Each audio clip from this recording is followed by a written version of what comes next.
Kenny, everybody thinks when they invest into a market that has no regulation that they are safe, and that's the best place to invest.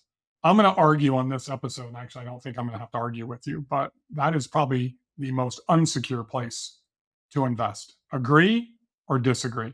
I mean, I just told you before, but yeah, 100% agree because I just experienced that. We had a So problem. I'm going to interrupt Kenny. Kenny's going to dive into his story of what just happened to him in Buffalo, New York on this episode of STRonomics. We're talking about regulation.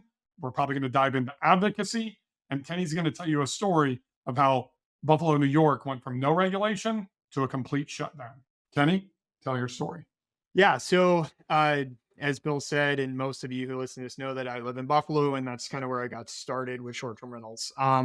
Buffalo, New York State, not a landlord friendly state. And I knew that going in. And so part of my origin story with STR Insights and what I've done is to try to expand and get out and diversify because I recognize that laws change and they change quickly, whether you like it or not. And they tend to not consult with the right individuals before they make laws. I see it across the board, not just with real estate, but other transactions with these cities.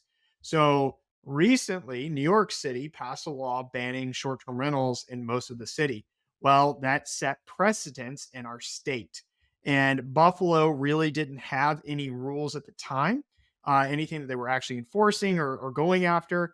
And they, in August, passed a law banning non owner occupied short term rentals unless you lived within a certain distance, which no one lives within a certain distance of their non owner occupied short term rentals. Like 50 feet. Yeah, something stupid like that. Basically, they wanted you to live on premise, right? Like they wanted, and when they were making the rules, we heard that they were going to do something. We didn't know what. We consulted with it. We said we reached out to them, the host community in Buffalo did, and said, "Hey, let us have a seat at the table. Let us work together."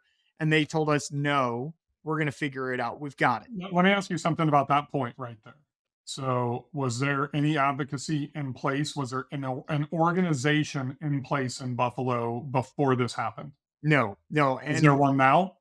they're getting there. Yeah, they're starting to like get the legal It's piece. too fucking late. It is. It is. It is too late. And that's the problem is like when you don't have resistance and there's been nothing at all, you have this like sense of like false security, right? Like, oh, well, of course, like Airbnbs are fine here. Like, and you have too many politicians focused on like pointing the finger at short term rentals as the like solving the housing crisis, solution and that and just reading the tea leaves and like not to be political but we're in a blue state, blue city, very blue city.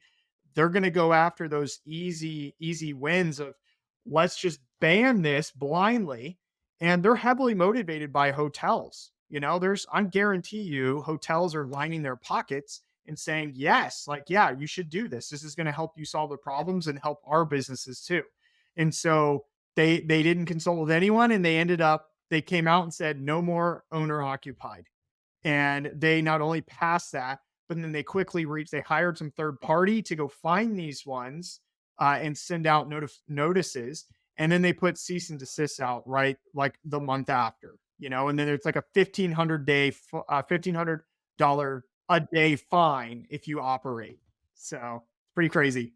Let me unpack two things that you mentioned in there that people can learn a lesson from here. And I learned this because I was in a very similar situation to what you went through in Buffalo and Nashville.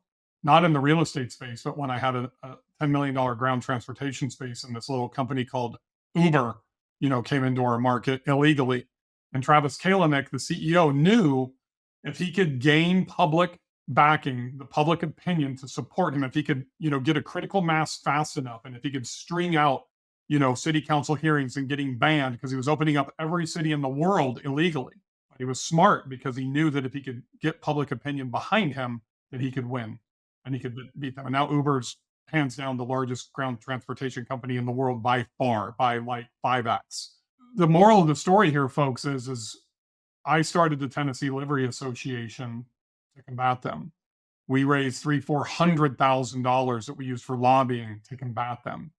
But the problem is we very similar to what happened through that city council in Buffalo, New York, and what has happened in Honolulu and what's happened in Philadelphia. And you can just go through all these major cities, these urban markets, is if you're not organized, you don't have a legitimate seat at the table beforehand, it's going to be nearly impossible for you to get it in the first two readings. That's 2 weeks at a city council meeting if this is at a city level, right?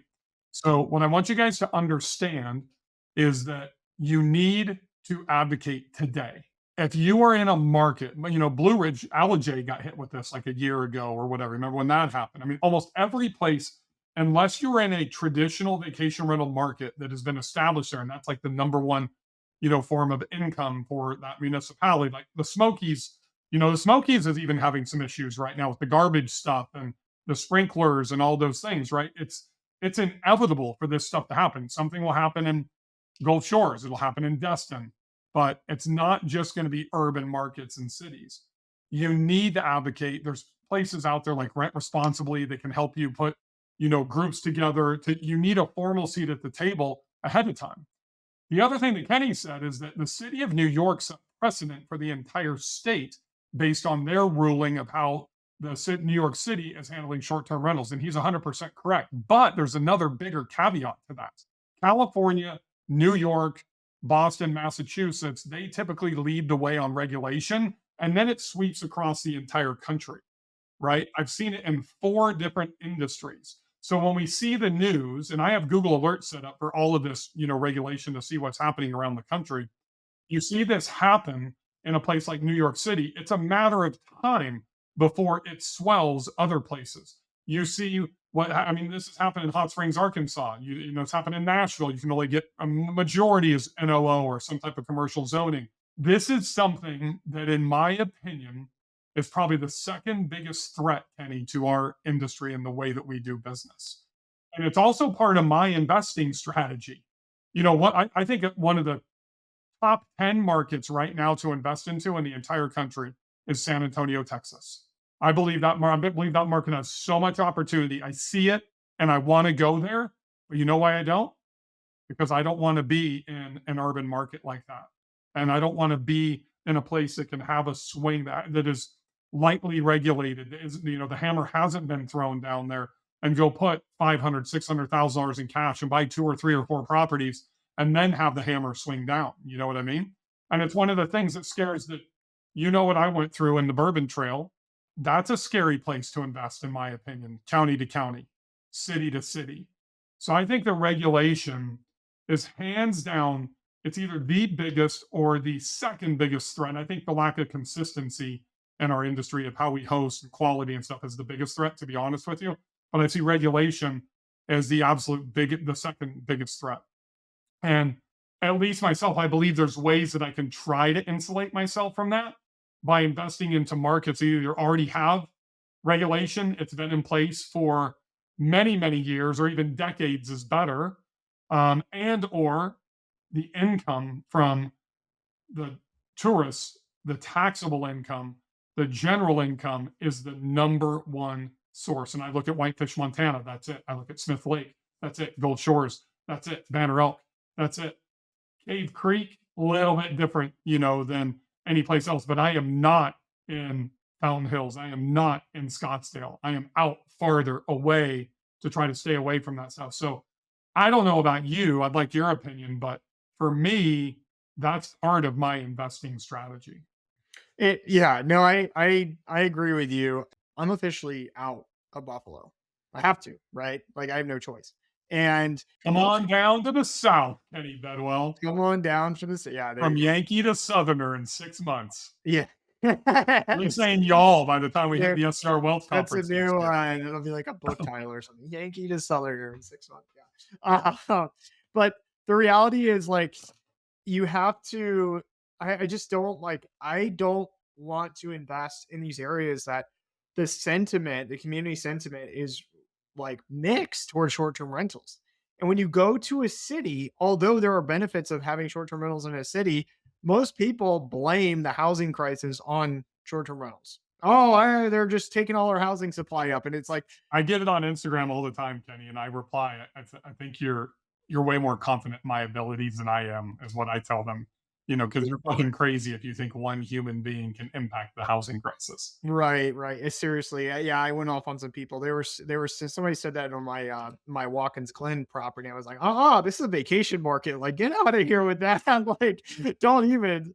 And they're like, it's just so unaffordable. You can't own a. What is the population of Watkins Glen? It's like 1,300 people. It's not very big. 1,300 people. What's the population when they have a NASCAR race there?